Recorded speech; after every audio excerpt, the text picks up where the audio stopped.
Gender inequality in business. To understand what gender inequality is about, one has to comprehend the difference between gender and sex. Sex can be distinguished to male and female and refers to biological makeup such as chromosomes and hormones. The term gender describes rather traits that are associated with 1. Femininity, like modesty and caring, or traits that are associated with masculinity, like competitiveness and assertiveness. Gender association is defined as the extent to which people are associated with either masculine or feminine traits. Nowadays, men and women are more or less equal, but that was not always the case. History of gender inequality. Since the beginning of time as we know it, women were the caretakers and men were the cause winners. With the uprise of Christianity, this thought only increased. Due to the sinful woman Eve who represented all women, and her being born from the rib of man, it was made clear that women were inferior to men. Women were said to be the imperfect version of man. She is meta, whereas he is form. This view clearly is a stereotype. Nguyen Phuong Mai described stereotypes as this tendency to accept facts and opinions which reaffirm our view and reject those which challenge it, especially when we do not have the resources to counter such information. In early 20th century, the behavior of women towards gender inequality changed drastically. Feminism can be defined as the theory of political, economic, and social equality of the sexes. The first wave, feminism, describes a period in which women organize themselves in public and high-profile advocacy groups, campaigning for equality and property, economic and voting rights. Beginning in New Zealand in 1898 in the US and 1990 in the UK, in 1928 women gained voting rights. Within half of a century, women in many countries received more rights. The second wave of feminists appeared after World War II. A reason for that was the Industrial Revolution, where men were needed for the war, so women had to work in the factories their husbands left. Having a job and a responsibility changed women's perceptions. After World War II, they did not want to give up their new gained freedom. Women broadened their objectives by mentioning discrimination in employment opportunities, pay and education, reproductive rights, and the role of women in family and household. The second wave criticized power relations between men and women personally, but also public, for the first time. Later on, the second wave feminists achieved several of their objectives. International committees and conferences got dedicated to promote gender equality. But there were still inequalities left. Therefore, a third wave feminism came to existence. By the late 80s, gender equality got a campaign and entered the third wave. This wave was a response to what women perceived failures in the second wave and called for greater awareness of the specific equality concerns of other female identities, women from Black and minority backgrounds, bisexual, lesbian, and transgender women. A recent development in feminism movement may be that the fourth wave. It started in 2008 and continues to present day. This wave has been associated with plus-size fashion support, transgenderism support, male feminism, and sex work acceptance.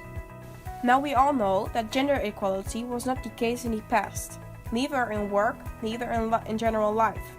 Many factors improved, women can vote, work, and are legally equal to men. But did society really reach a complete equality between men and women? How equal is the workplace in reality? What is the glass ceiling? First of all, we have to know what is it that causes inequality nowadays. What causes inequality nowadays is the glass ceiling, an invisible barrier that separates qualified employees from advanced and promotion. Reason for an existing class ceiling can be gender, religion, age, ethnicity, or political orientation. It is illegal but existing in almost every country. This may seem quite normal in less developed countries, but the class ceiling also exists in Western countries. Researchers found that men are 30% more likely than women to be promoted to management roles and receive more opportunities for personal development and training than women. Another important inequality consists of the pay gap. The pay gap can be defined as the difference between the average pay of two different groups of people, for example, men and women. In 1980, women only earned 60 cents for each dollar men earned in the US. In 2005, a woman's earning increased to 77 cents for each dollar a man earns. Why is a woman's work nowadays 23 cents cheaper than a man's? This shows that the workplace nowadays seems to be not equal at all. However, studies are not only harsh facts, and to understand that the problem, fully real stories from women in workplace are needed. I think it's better than it used to be, but I think there is still a lot to be won. And I think if you look at managers, especially in big companies, overall, male managers earn more than female managers, and the so-called glass ceiling, I think, is still there. My background is a financial background. I worked in the ING, not even the bank, but in real estate, and that was it's a very male society. It's where people think that they create a world because they create buildings. It's a very male society. And I came there when I was 22, and you had to fight your way up. But it's not the young people that causes this inequality. It's the older generation that is very strong-minded in this kind of inequality. I had to deliver coffee, and I had to. I had the right skills, but it was very difficult to stay there, to keep yourself as a member of all the others working there. There was even one colleague that said to me that she pretended that she was stupid just to be able to get some chances. So she gave questions to her colleagues on which she knew the answer already, but then again people were more nice to her. Women in Holland work part-time because they still are responsible for taking care of the household in most families and the children. It's one of the consequences of the inequality. I think if you look at professors, they're still usually male. If you look at the top of a company, that's a consequence. And I also think that by having less role models, because there are more males, it will be perpetuated. So the next generation also feels they are not able to go to the top. Any inequality is wrong. You have to be able to show your fullest potential. You have to be able to grow to the fullest potential. And if you start to believe, sometimes you start to believe in the image that other people have of you, and you won't get out of that.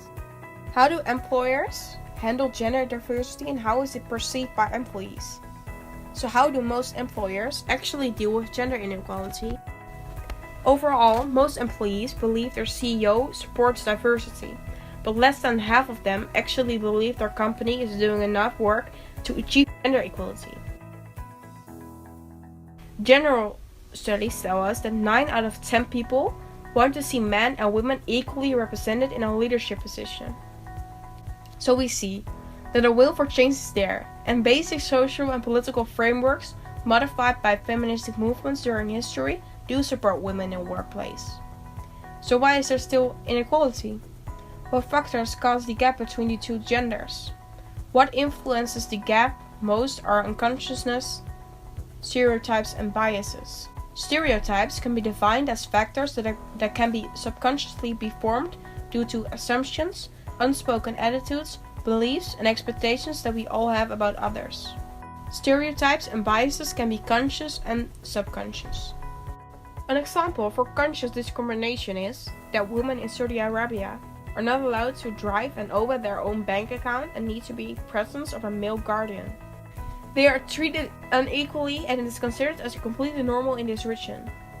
An example for subconscious discrimination is that job recruiters can redefine criteria for success and use these new requirements as an excuse for rejecting the applicants they do not like. In the Netherlands, for example, more than half of recruitment agencies complied with clients' requests not to accept candidates from Moroccan, Turkish, Surinamese origin. Due to the social and cultural norms, certain expectations about gender are existing. Such a social expectation, for example, is that women are responsible for their children and the household while men work and earn money.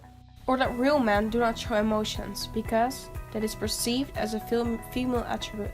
All in all, gender inequality is an issue that needs to be solved, not only because it's unfair, but also because diversity in the workplace offers benefits. Diversity in workplace has a lot of benefits. Diversity can cause boosts of creativity since companies receive input and ideas from men and women. Another advantage of diversity is the increased financial gain. Companies with high-level female representation on boards outperform those with low representation by 84% on the return on sales, 60% on return on invested capital, and 46% on return on equity. Also, customer satisfaction will improve, since female customers would rather buy products or services from companies that also employ women. Furthermore, companies with more gender diversity gain more access to new markets, because female input is important to participate in markets like beauty products, decoration, etc. Not only this, but companies which employ men and women on an equal base have a higher chance to find skilled new employees and improve their positive public image.